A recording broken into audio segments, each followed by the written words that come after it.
Contraindre et taxer ne va pas résoudre le problème.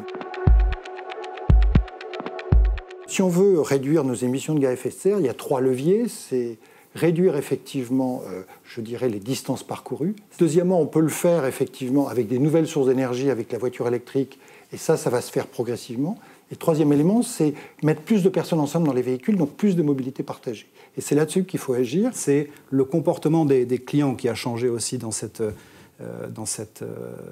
pandémie. D'abord parce que il y a une vraie accélération d'une volonté d'ubiquité, c'est-à-dire tout de suite. Et donc comment concilier plus de volume, effectivement, plus de rapidité dans le transport de ces volumes et répondre à l'attente de ces clients sur plus de responsabilité.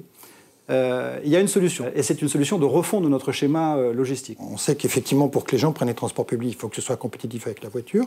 On a des solutions pour aider, en plus à faire le dernier kilomètre, d'utiliser du transport à la demande. Et vraiment, le choix du transport public, ce n'est pas un choix de prix, c'est un choix d'efficacité. Si on développe cette offre, si on développe une alternative à la voiture individuelle, alors on peut repenser une taxe carbone, parce que du coup, on n'est pas prisonnier de cette taxe carbone.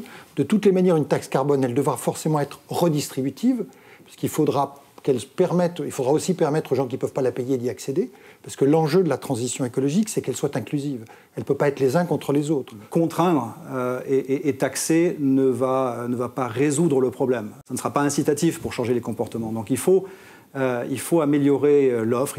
Dans notre cas, il faut renforcer la capillarité. C'est pour nous, par exemple, nous appelons les points relais, qui sont ces points de proximité. Donc il y a plein de choses très vertueuses à imaginer, plus de services à proposer. Il faut parier un peu aussi sur le consommateur et sur le citoyen responsable, mais il faut créer les conditions pour qu'il puisse se comporter de telle façon.